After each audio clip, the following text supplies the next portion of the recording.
Welcome to the Spiritual Intelligence Podcast, Awakening Your Inner Power with Daniel Martinez Stahl, where we will explore, discover, and integrate different aspects of our spiritual and human nature so that we can all thrive and live life with more grace and ease instead of struggle.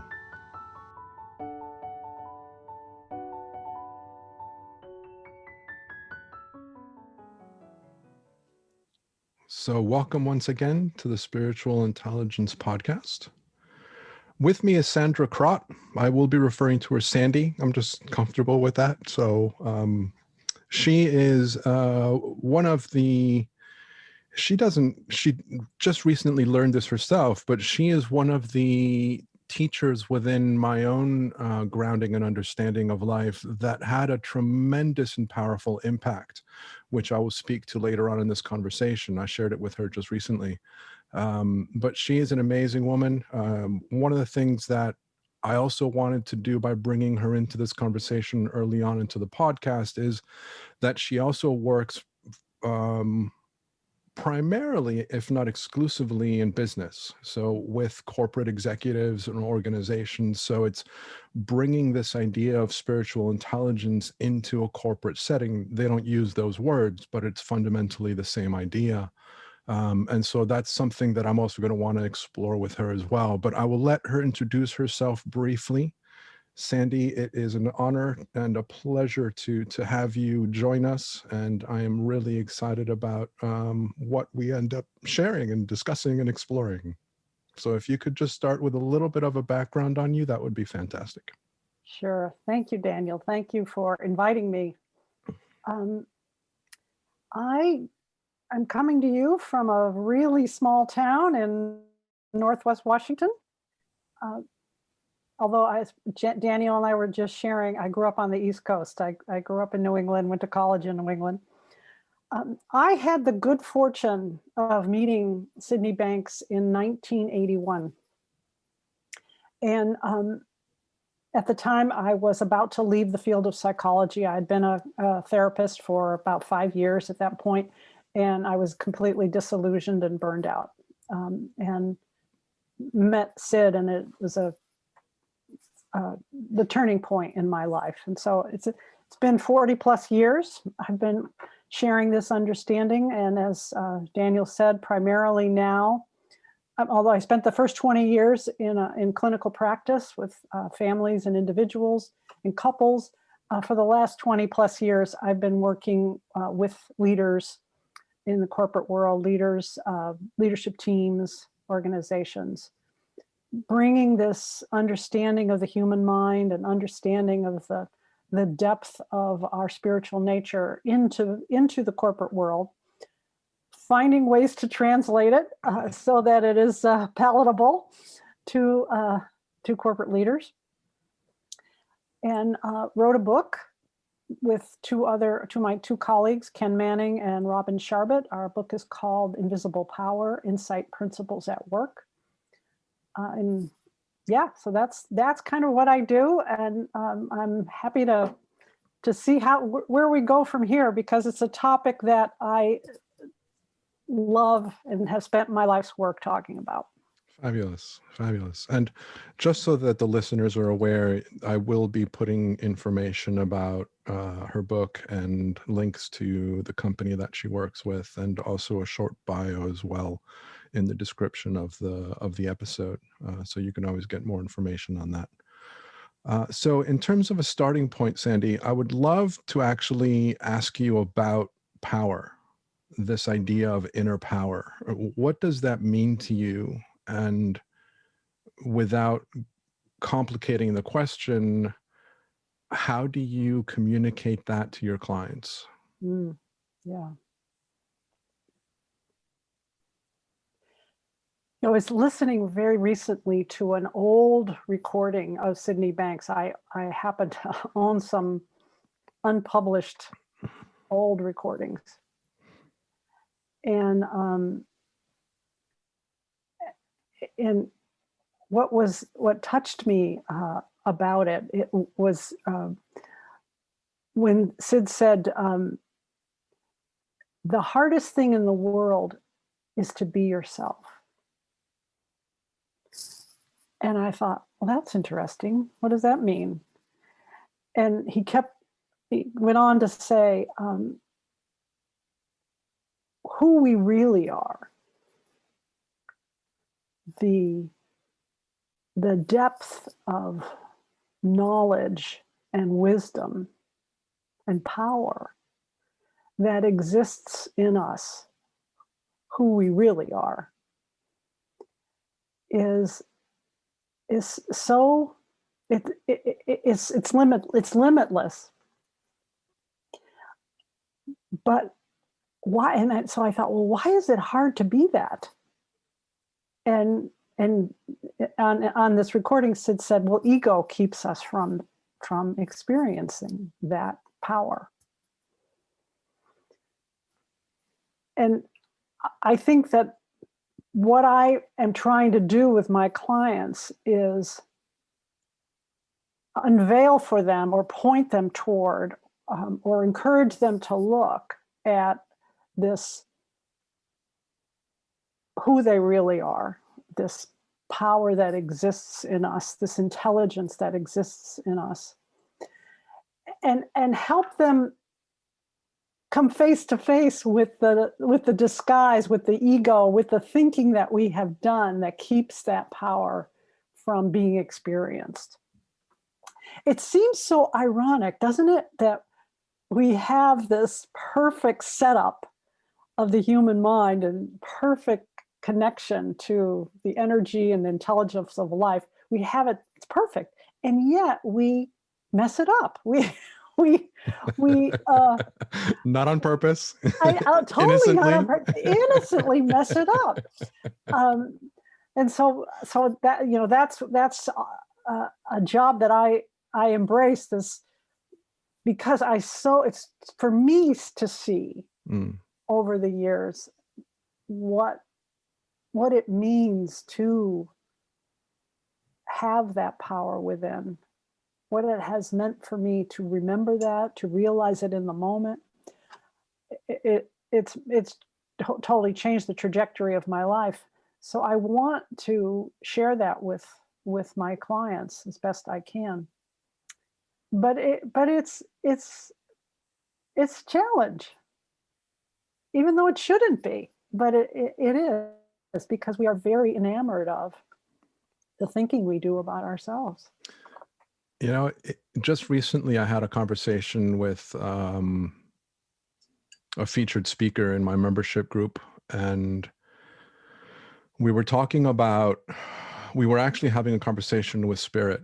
I'm going to be interviewing her for the podcast in a few weeks, but it's relevant to this conversation because what I learned from that session was it became clear to me why it is that we get so enamored so easily with the content of our thinking. And the term that I really loved that was used in a description of what we're here for and why we're here was the idea that if it didn't feel real to us, we wouldn't be invested in this journey. If we lived within the awareness that we are functioning in an environment that is fundamentally different than the way that it appears, we wouldn't be as invested in our lessons, in our process, in our experience, in what it feels like to be alive, what it feels like to relate with others, what it feels like to love and to be angry, et cetera, et cetera, et cetera. Mm-hmm. And what I love about the conversation that Sydney Banks introduced into the mix of things is this deeper understanding of a language that removes the veil from the misunderstanding of life that we are designed to live inside of. Mm-hmm. And for many years, I have wanted to get a deeper understanding of why that misunderstanding exists in the first place. Why is it that we're designed to get caught up in our thinking? Why is it that we're designed to lose ourselves in our emotions? And The short answer is so that we can actually experience life. It's not a bad thing. It gives us a sense of investment and of tangibility, which is profound and beautiful to experience.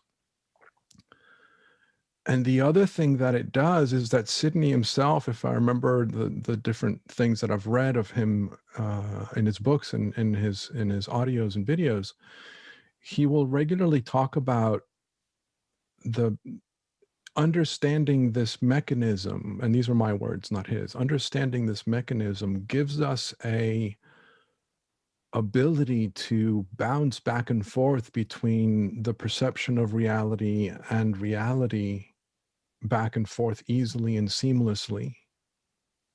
And for me, that's the beauty of this, is when we understand the beauty of our true essence, our true nature, our higher self, our spiritual self, our whatever term we want to use, our innate wisdom, our infinite potential, when we recognize that aspect of ourselves, and we understand the mechanisms that go into play that take us away from that feeling, it just gives us more tools that we can use and more understanding that allows us to be able to bounce back and forth more easily.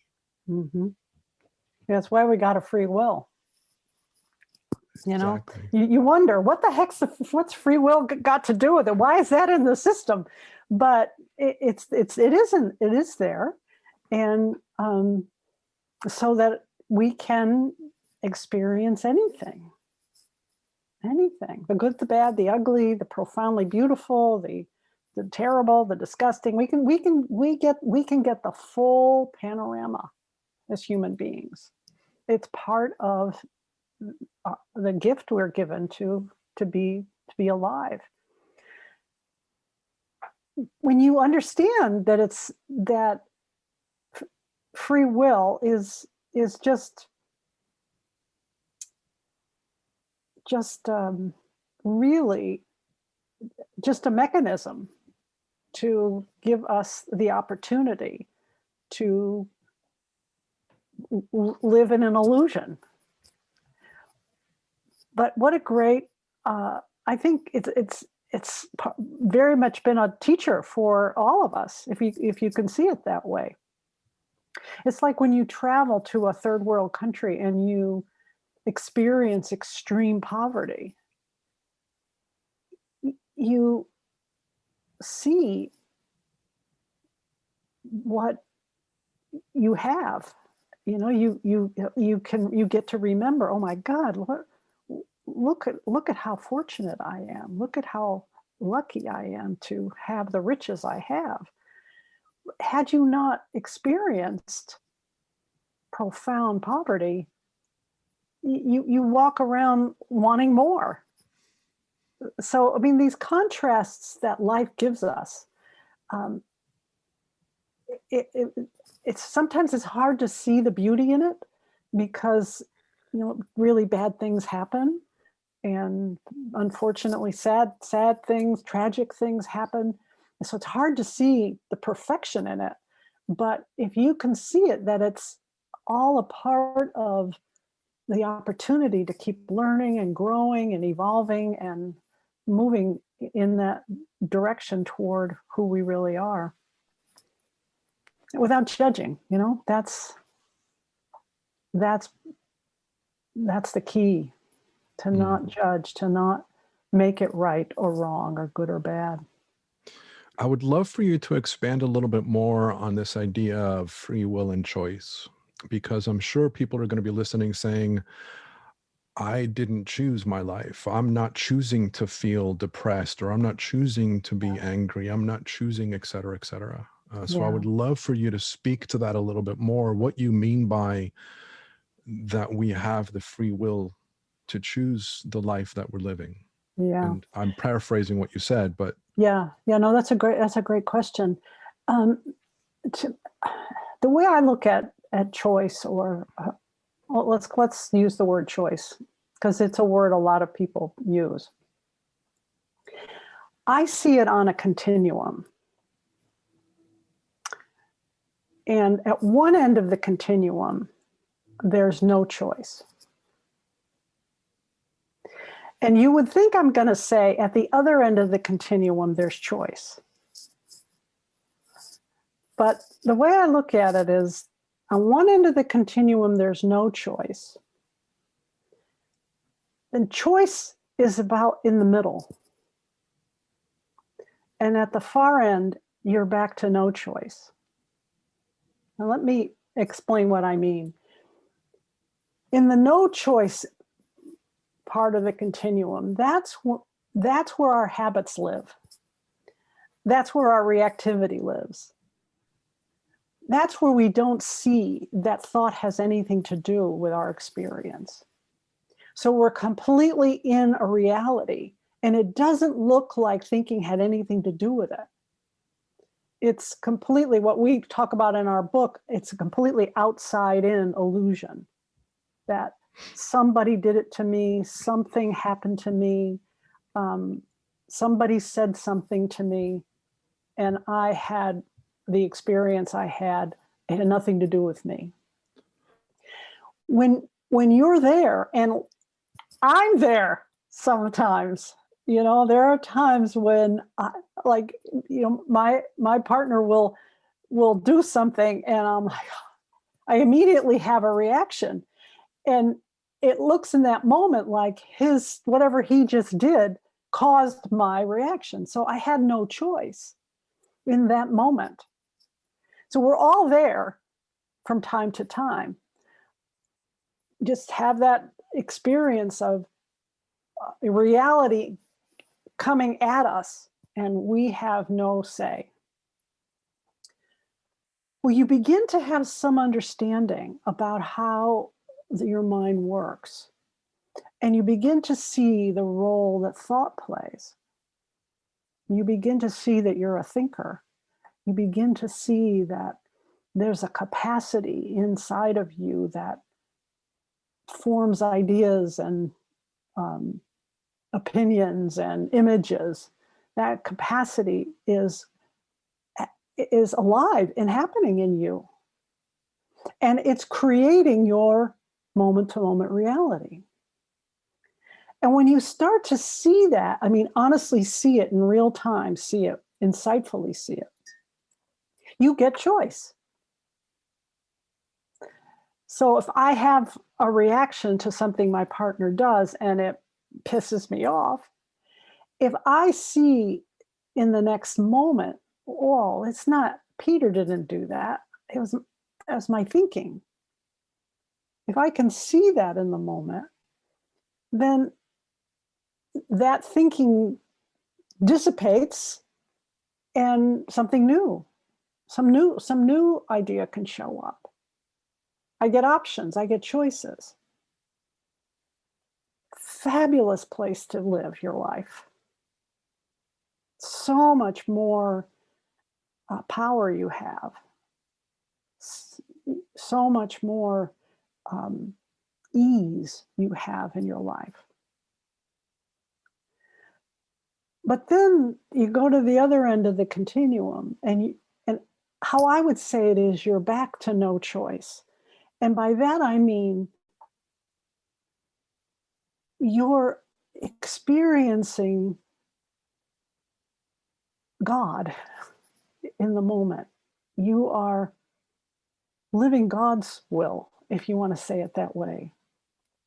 And there have been times in everybody's life where you just knew what to do. You just knew what to say. You didn't go through an analytical thought process. You just showed up, or what you needed showed up.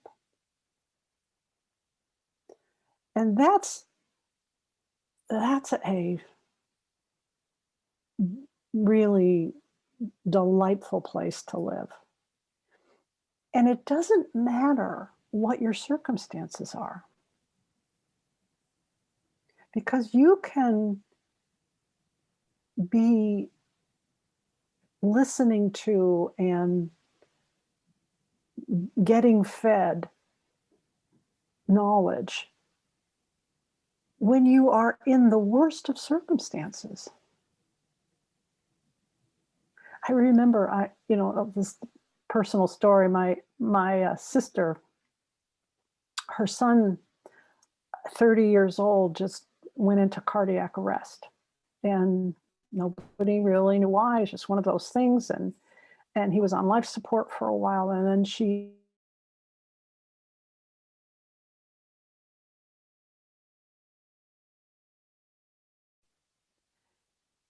but I remember very vividly Hey, Sandy, the connection. feeling like. Let me just interrupt you for a moment. The connection dropped. So we missed the last sentence. So if you can just go back to speaking of her son. Shall I start over? Yeah, please do. Okay. I'll tell a really personal story. My sister had her son, her oldest son, at the age of 31, went into full cardiac arrest. Just no warning, no reason. It just sometimes happens. Your heart just short circuits. And they put him on life support, and she had to make the decision to take him off life support. And I was there with her through all of this. And it was a very, very difficult time. It was excruciating. But I vividly remember many moments of, I just knew exactly what to do. I knew exactly what to say. It's not like I had the experience. It's not like I was a veteran. This never happened to me before. And I remember thinking, I was at the exact right place at exact right time. I wasn't choosing my actions. I wasn't thinking about them really. I just knew what to do. And I think that's a bit of an extreme, but I think all of us have had that experience of just knowing what to do. So this continuum of no choice, choice, no choice is the journey. It's been my journey. I'm at every end of that continuum, sometimes in the same day. I don't know that that's ever going to stop, but I know that it's helped me to know where on the continuum I am. And when I'm in the no choice, and the no choice, like I'm in a reactive state, even to know that is helpful. Even though I can't necessarily get out of it, just to know. And to know that you have choice, it's really good, really great for the human being to know, to feel that empowerment. And then to have that experience of no choice, but being taken care of and being fed, to know you're there and to be grateful for it. I'm very glad I have that, the little bit of awareness that I have. The being lived part of it. Yeah. Is the way that I like using that word. Yeah. So I wanted to bring in something that a colleague of ours, Judy Sedgman, mentioned in an article that I really loved of hers, where she was talking about, and this is going back to choice, this concept of choice, just to expand on this a little bit. What she said was, and I'm going to again paraphrase it, we don't choose the thoughts that come to us, but we choose the thinking we have about those thoughts. And for me, that was one of the most powerful, empowering aspects of understanding this, is that understanding the role that my choice makes in the thoughts and thinking that I'm paying attention to and giving importance to was profound in living a better quality life and being able to see exactly as you're saying, where am I on that continuum of no choice, choice, and no choice? Because my ability to recognize the thoughts that I'm having, like you said, and the role that I'm playing within that process is going to be reflective of where I am on that continuum, my awareness of it. Absolutely. Absolutely. It's the critical piece, because I don't know how to control my thinking. I don't know anybody who does. So, and we don't have to. Like, we don't control the tide. We don't control the weather. But we have some understanding of it. I'm a kayaker, so I'll work with the tide. I'll let the tide help me, and I'll try not to work against it. Try not to fight it. And the same thing with my thinking. I want to work with it. I don't want to fight it. I don't want to judge it. I don't want to let it control me. So the more awake we are to what is going on inside, the more choice we have, and the more, as I said, the more ease we'll have in life. Yeah, that's beautiful.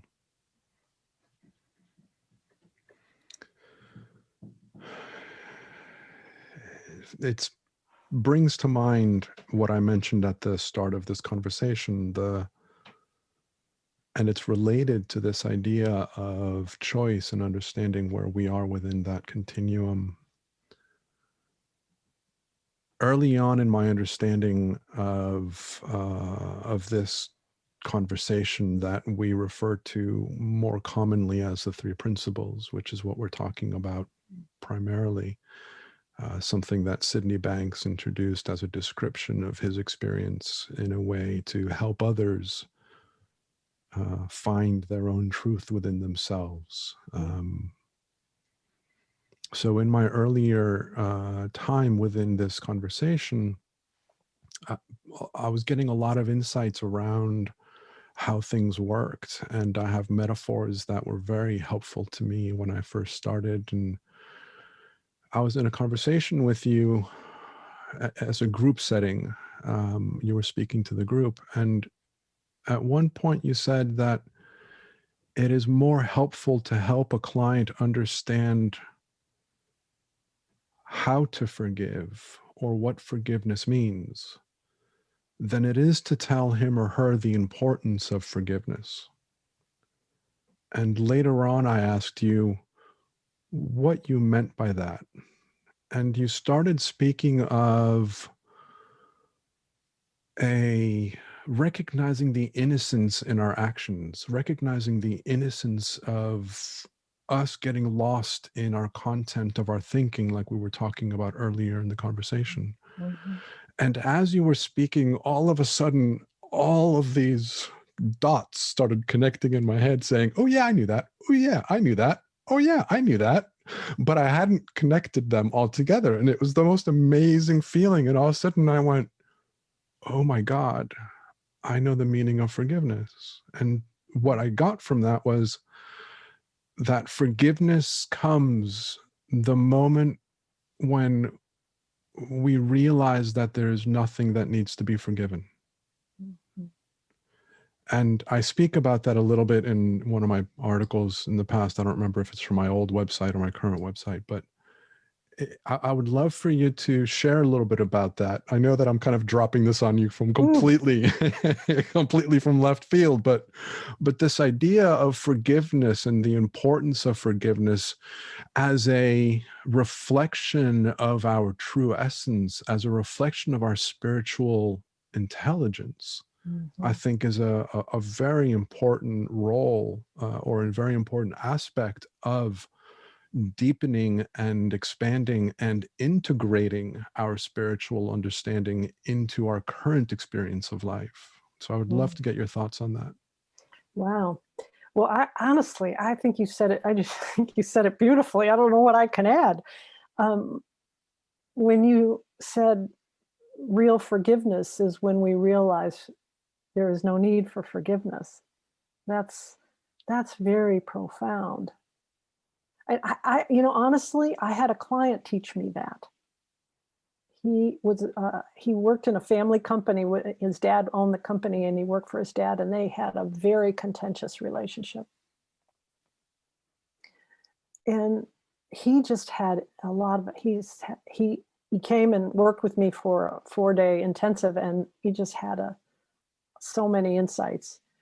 And then towards the end, I just wanted to broach the subject of his father. And I said, well, how are you seeing things with your dad? And you think it's possible that you could forgive him? And he was the one to say to me, he got very quiet, and then he said, Sandy, I realize there's nothing to forgive. And I said, well, I mean, that's the moment, student becomes teacher, becomes student. And so it was one of those moments. And I said to him, what do you mean? And he said, well, he was doing the best he could, given how he was thinking.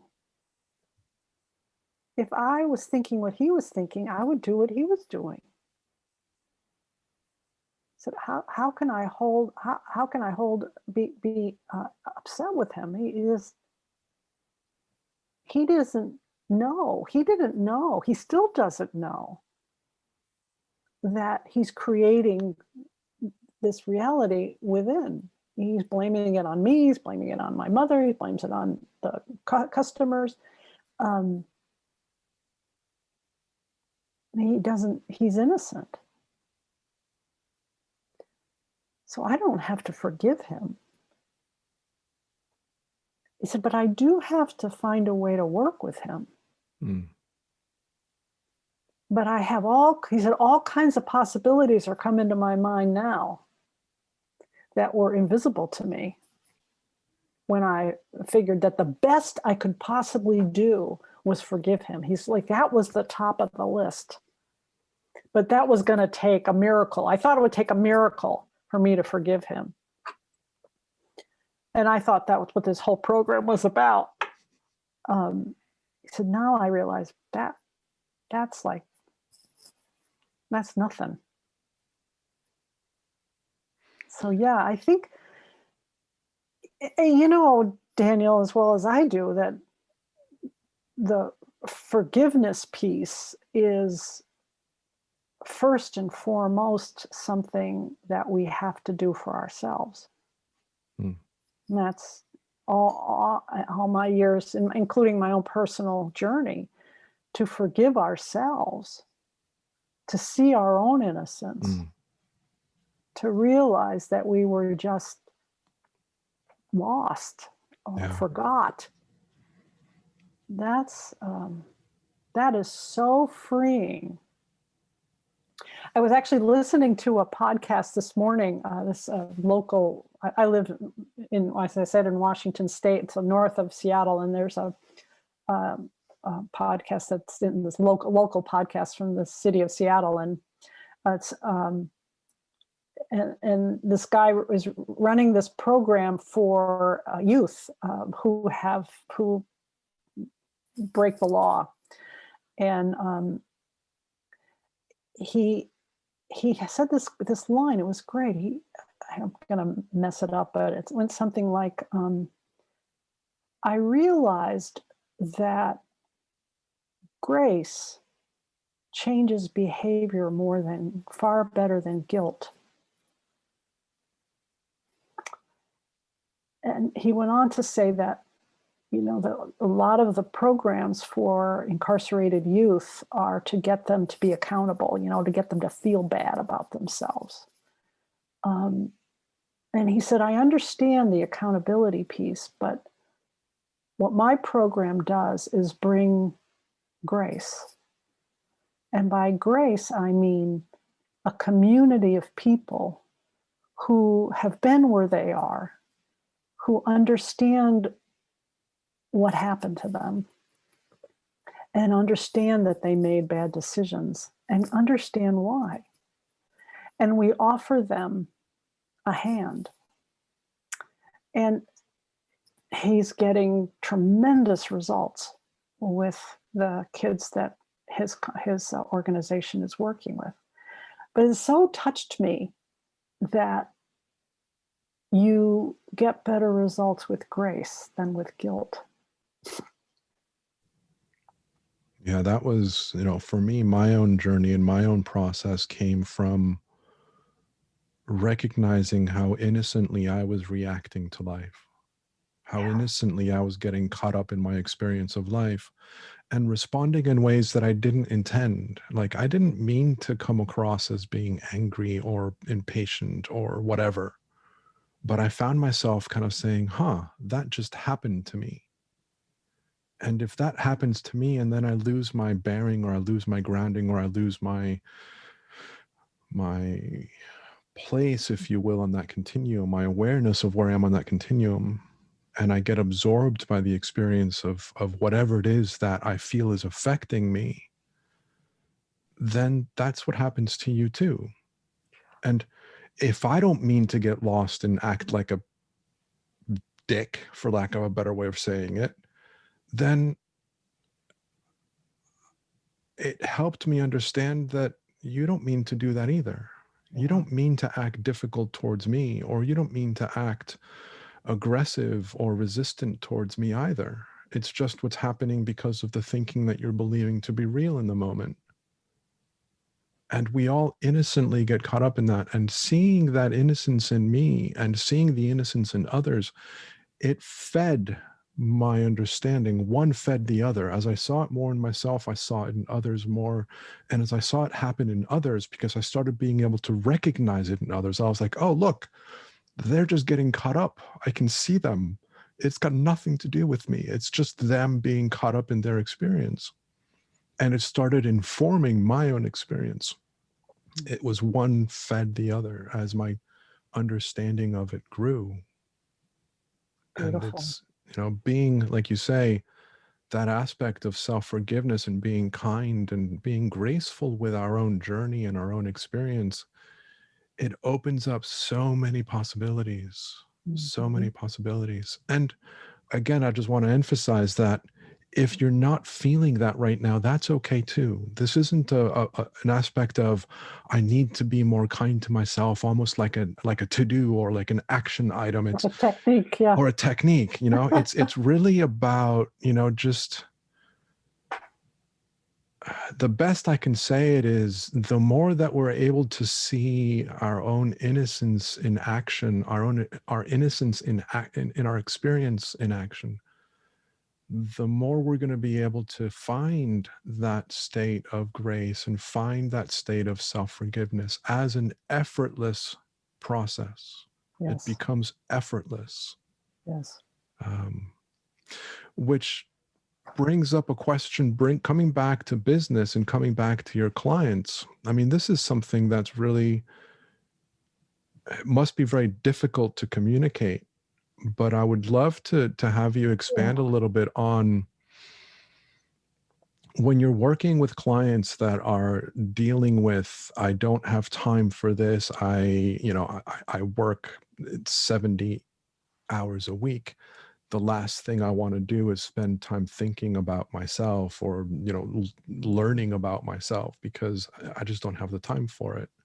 Yeah. I'm sure you come across that all the time. Oh, yes. Oh, yes. Yes. Yes. Well, what we have to do, and I mean, I think this is just respectful of where people are at and where people are coming from, is we have to connect what we're going to help them or bring to the table with what they think they need. So if they say, well, I need more time, well, we tell, we can't give you another, there's only 24 hours. We don't have that kind of power, but what if we helped you have the experience of having more time? Would you like that? So we always have to connect what they want with what we have on offer. We have to build that rapport, that what's the word I'm looking for? Relevance, that relevance. I just worked with a guy last week, and he, interesting guy. He is I'm going to make up the details, but he's a plant manager in a manufacturing plant, and he inherited this job from this plant that had years really of poor performance. And primarily the poor performance had to do with people on the team who no one was ever holding accountable. And so this guy gets hired in, and he he cleans house, but there was a lot of collateral damage. The good news was he improved the performance of this manufacturing plant, so the company was thrilled. But this company also has an ethic, very high standards for their leaders, and they need to score. There's a survey that goes out to your employees, and they need to score really high on things like respect and trust and all those things. And this guy did not. He scored very low, 30 percentile, 40 percentile, 50 percentile.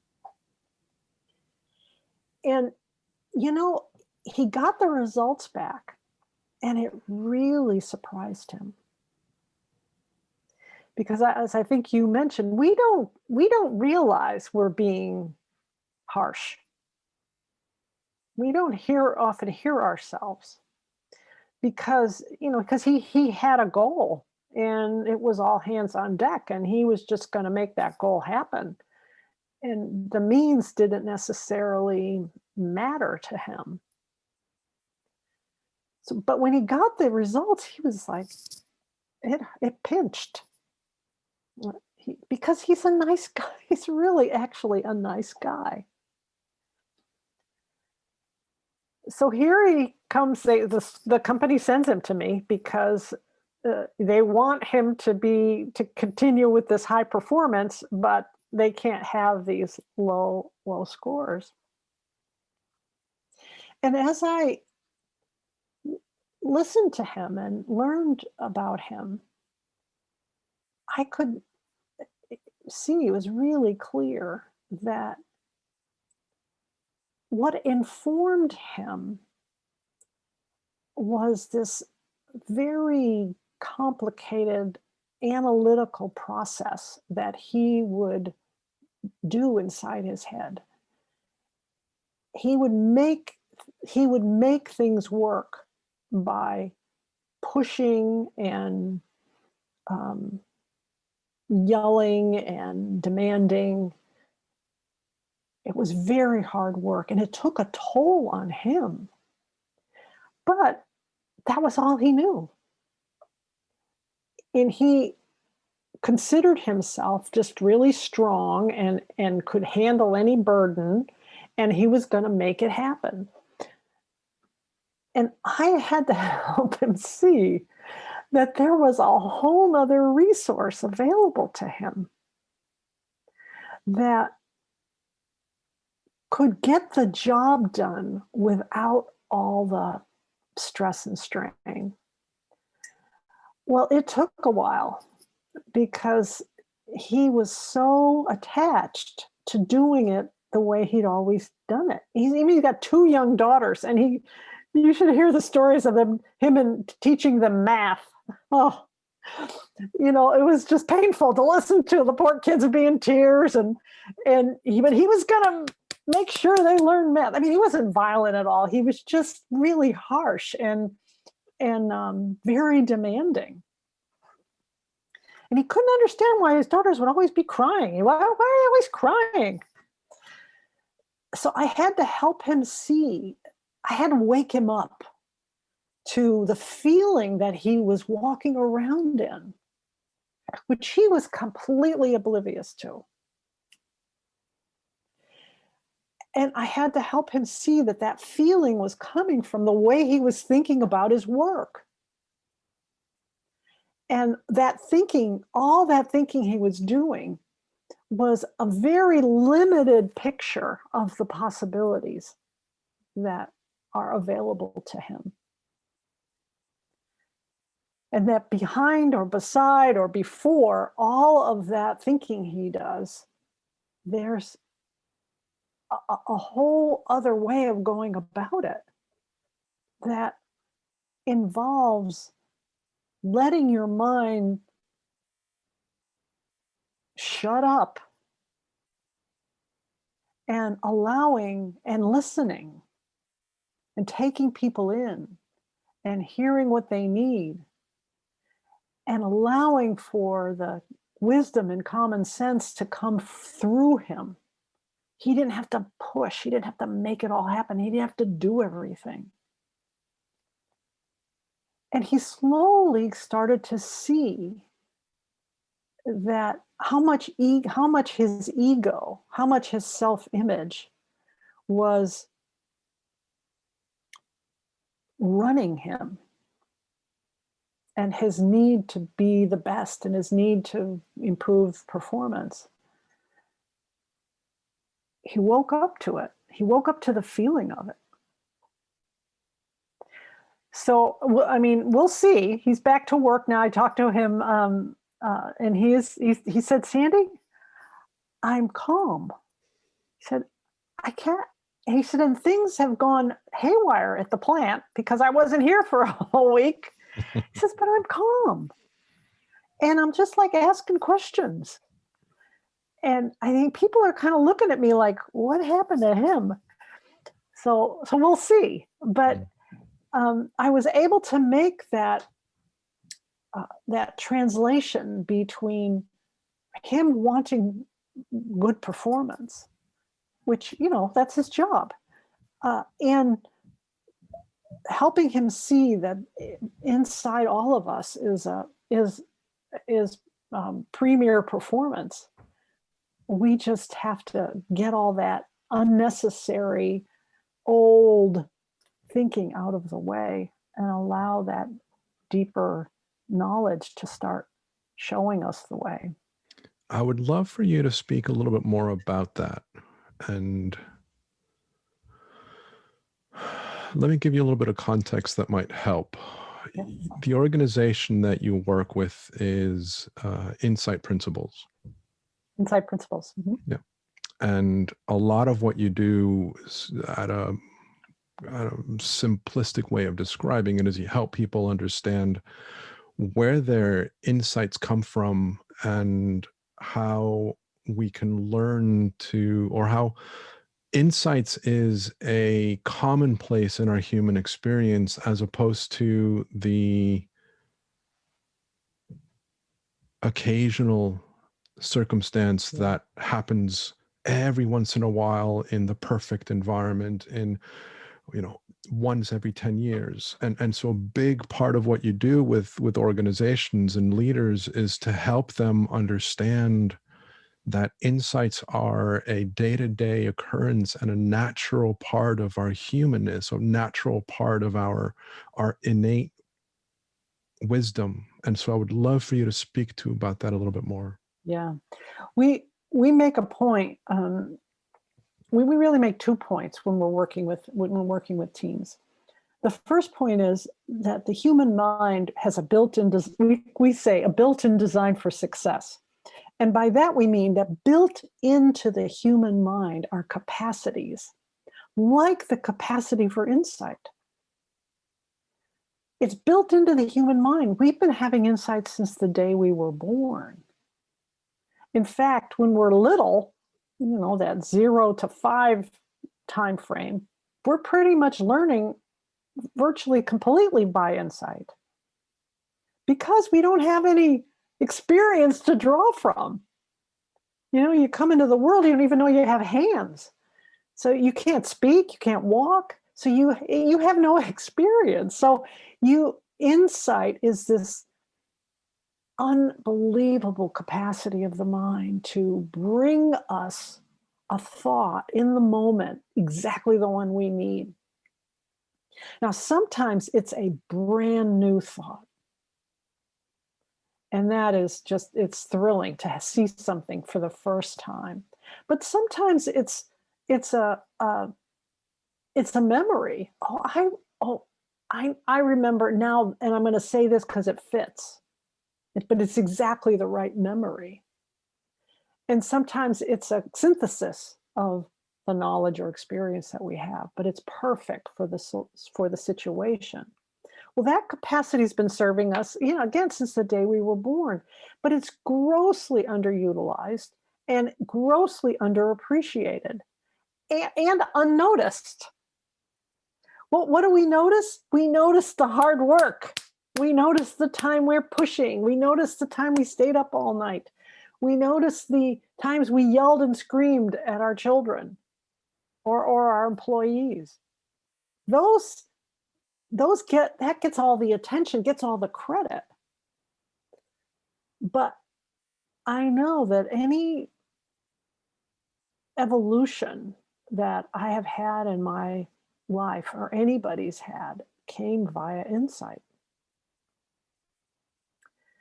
So this capacity, we just talk about it all the time, and we remind people. Have you looked for an insight? We don't even look. We just go right into our memory and do what we've always done. Even brainstorming, what people think, oh yeah, that's the top of the line innovative tool for companies. But brainstorming is not really insight. It tends to just be a lot of memory driven, and people make associations, and so it's not that's not insight. So when you say, have you looked for insight, what would that mean for someone to look for insight? Well, often it means something as simple as asking questions, wondering. It always surprises me that people don't ask questions. And without turning it into a to-do,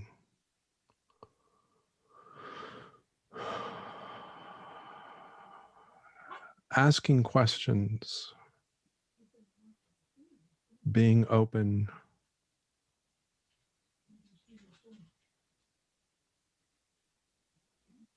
can you speak a little bit more about what it means to be open? Mm. Because the asking questions, I think people get.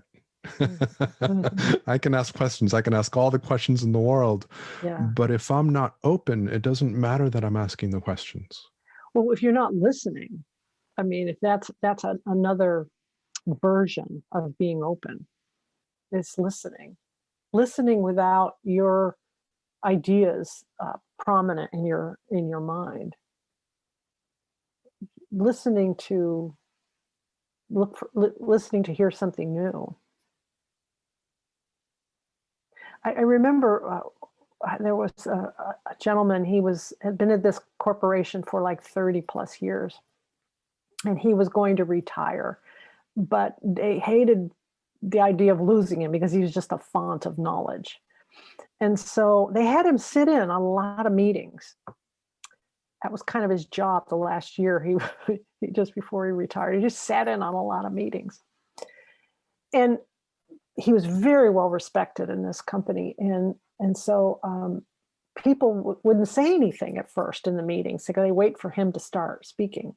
And he said, no, I'm not going to say anything. Go ahead. You guys talk.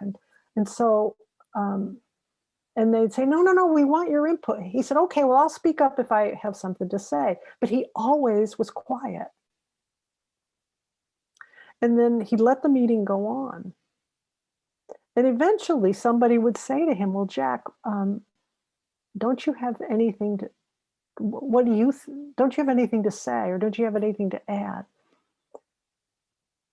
And he'd always say, look, I have lots of things to add, but I'm waiting for something new.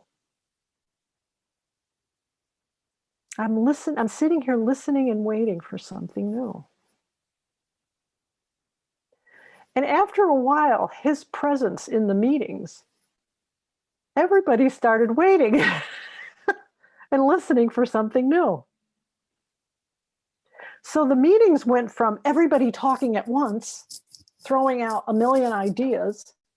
Sometimes the scriber, whoever it was scribing on the flip chart, couldn't keep up, to people sitting back and waiting.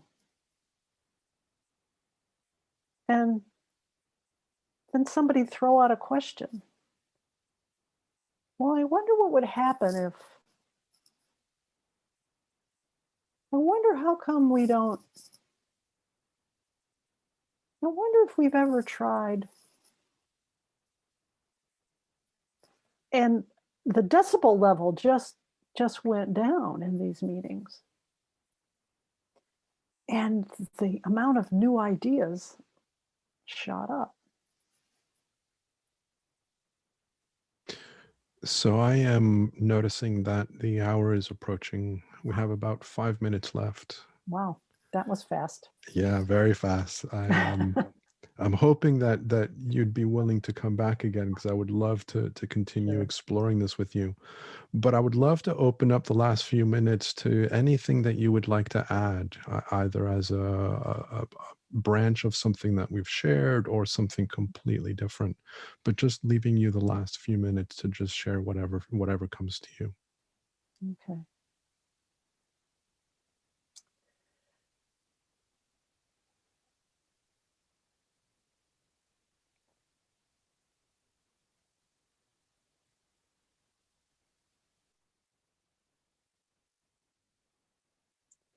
Well, the only thing that comes to mind right now is the word that came to my mind was simplicity.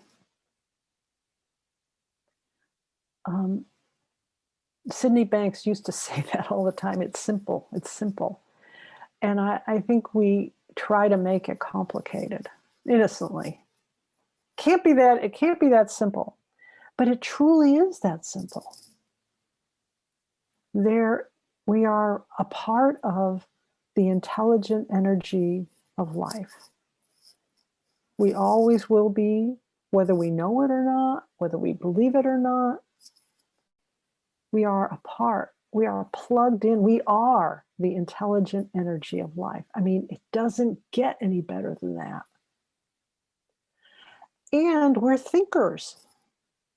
And we've got this free will, so we're going to think things, some of which are not true, some of which are not helpful.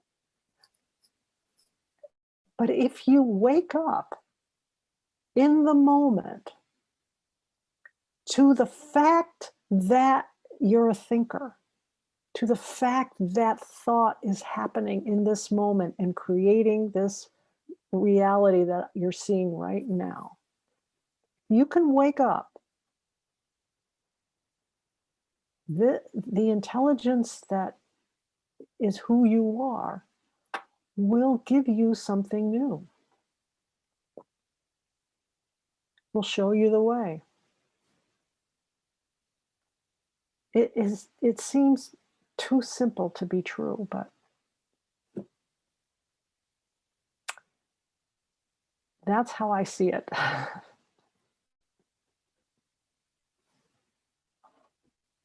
Oops. I lost your. Am I back? Okay, now you're back. Yeah. So I was just thanking you once again for everything that you shared. It's been a wonderful conversation, and I really honestly hope that I can convince you to come back in the future. Absolutely. Just shoot me an email, and I'll look forward to listening to the rest of your podcasts. I really appreciate that. Thank you again. Take care, Daniel. Okay. Bye-bye. Bye-bye.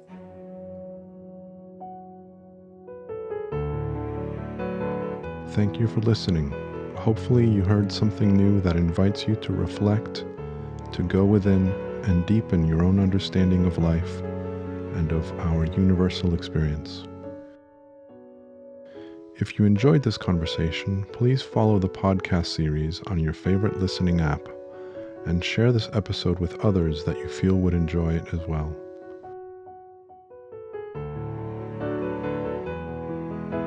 Until next time, may we all soar with inspiration, explore with passion, and live with love.